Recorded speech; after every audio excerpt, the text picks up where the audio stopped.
कश्मीर सरकार ने यानी कि एलजी प्रशासन ने जम्मू कश्मीर में एक ऐसा रूल निकाला था गवर्नमेंट एम्प्लॉइज के लिए कि जितने भी गवर्नमेंट एम्प्लॉइज हैं उनको जो है अब बायोमेट्रिक अटेंडेंस करनी पड़ेगी। लेकिन हर जगह हमें देखा कि हर जगह हो रही है, अच्छे से हो रही है, लेकिन अब उसमें भी जो है फ्रॉड देखने को मिल रहे हैं। जी हाँ, हम आपको बताते चलें कि डिस्ट्रिक्ट रामबन से ये बड़ी खबर निकलकर सामने आ रही है। हम आपको बताएं कि वहां 430 ऐसे गवर्नमेंट मुलाजिम थे जिन्होंने बायोमेट्रिक अटेंडेंस के साथ जो है एक फ्रॉड किया। फ्रॉड कैसे किया वो भी हम आपको बताएंगे, और किन किन डिपार्टमेंट्स के ये एम्प्लॉइज थे और कैसे ये इन्होंने जो है इतना बड़ा जो है फ्रॉड अंजाम दिया। और उसके बाद डिप्टी कमिश्नर जो रामबन है उनकी तरफ से क्या कुछ इनके ऊपर जो है फैसला लिया गया वो भी हम आपको तफसील में बताएंगे। सबसे पहले हम आपको बताएं ये सारा वाक़या जो है ये डिस्ट्रिक्ट रामबन का है और 430 ऐसे एम्प्लॉइज थे जो कि कभी अपनी ड्यूटी पे गए ही नहीं और अपने सेल फोन से जो है वो बायोमेट्रिक अटेंडेंस कर दिया करते थे। यानी कि एक बहुत बड़ा फ्रॉड हुआ। अगर आप अपनी लोकेशन पर नहीं गए, अगर आप अपनी ड्यूटी पर नहीं गए तो आप घर बैठे ही जो है आप अपना जो है बायोमेट्रिक जो है अपना थंब वो लगा सकते हैं, और आप लगा भी रहे थे। कैसे वो भी हम आपको बताएंगे, क्योंकि वहाँ के जितने भी डीडीओज थे, सॉरी माफ कीजिए, जितने भी डीडीओज थे वो इनके साथ मिले हुए थे और उनके जरिए जो है ये अपनी बायोमेट्रिक अटेंडेंस जो है घर बैठे ही लगाते थे। लेकिन वो कहते हैं ना कि सरकार के आगे, एडमिनिस्ट्रेशन के आगे आप जितना मर्जी चालाकियां कर लें वो कभी भी नहीं जो है कामयाब हो सकती। लेकिन जब से रामबन के डिप्टी कमिश्नर वहाँ नियुक्त हैं और उनके बारे में आप बखूबी जानते हैं किस तरह का वो फैसला लेते हैं, जब उनको ये खबर पता चली तो उन्होंने एक स्ट्रिक्ट जो है एक्शन किया इन सारे के सारे एम्प्लॉइज के ऊपर।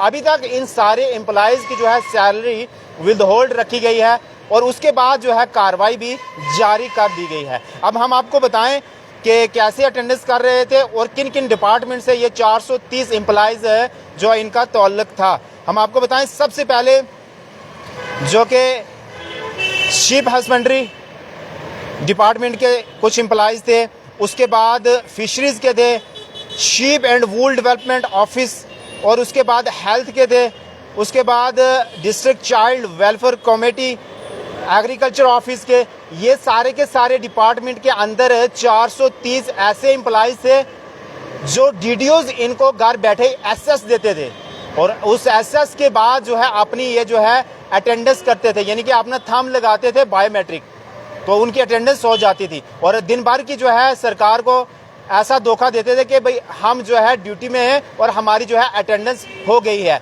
और सबसे ज़्यादा जो है स्कूल एजुकेशन डिपार्टमेंट ने ये जो है एक जो फ्रॉड किया है, क्योंकि हम आपको बताएं सरकार और एलजी प्रशासन जो है इसलिए सारा जो इकदामात लिए थे क्योंकि कहीं ना कहीं जो स्कूल एजुकेशन डिपार्टमेंट है इसको सुधार लाने की जो है कोशिश थी। लेकिन फिर से इन टीचरों की वही हरकतें हैं जैसे इससे पहले थी। अगर इन टीचरों से अगर माँ बाप या कोई भी डिपार्टमेंट का इनसे कोई रिजल्ट जब पूछने की कोशिश करता है तो कहीं ना कहीं वो छुपाने की कोशिश करते हैं कि हमारा जो रिजल्ट है इस बार का जो है अच्छा आया है। और अब घर बैठेंगे तो बच्चों को कैसे पढ़ा पाएंगे, बच्चों की जो क्लासेस है वो टाइम टू टाइम जो है नहीं होती हैं, उसके कारण जो है बच्चों का रिजल्ट भी अच्छा नहीं आता है। तो अब जो है डिप्टी कमिश्नर ने जो है एक बड़ा इकदाम लिया है और इन सारे के सारे एम्प्लॉइज के ऊपर जो है इनकी सैलरी जो है विद होल्ड रखी गई है और आने वाले वक्त में ऐसी कार्रवाई होगी वो भी आप देखेंगे। लेकिन हम आपको बताएं ये तो एक जो है सरकार के साथ भी और अपने साथ भी जो है एक धोखाधड़ी है, क्योंकि सरकार आपको पूरे महीने की जो है तनख्वाह देती है, सैलरी देती है और हर एक दिन की जो है आप मान के चलिए कि कितनी सैलरी देते होंगे। अगर कोई टीचर है उसकी 70,000 रुपया पर मंथ सैलरी है तो आप एक दिन का कैलकुलेट करके लगा सकते हैं कि कितनी सैलरी उनको दे रहे हैं। लेकिन फिर भी वो अपनी ड्यूटी को जो है सही तरीके से जो है अंजाम नहीं देते, अपने घर में बैठे रहते हैं। सबके लिए नहीं है, कुछ टीचर ऐसे हैं जो कि अपनी ड्यूटी को ड्यूटी समझते हैं और टाइम टू टाइम स्कूल जाते हैं और अपने टाइम के मुताबिक जो है घर वापस भी लौट कर आते हैं। कुछ ऑनेस्ट भी हैं, लेकिन कुछ ऐसे भी हैं जो बड़े ही ऐशो आराम के साथ जो है अपने घर बैठे जो है डीडीओज के साथ मिलकर जो है अटेंडेंस कर लेते हैं। डीडीओज का एक ही जो है यहाँ जो गलती सामने आ रही है को उनको एसेस देते थे।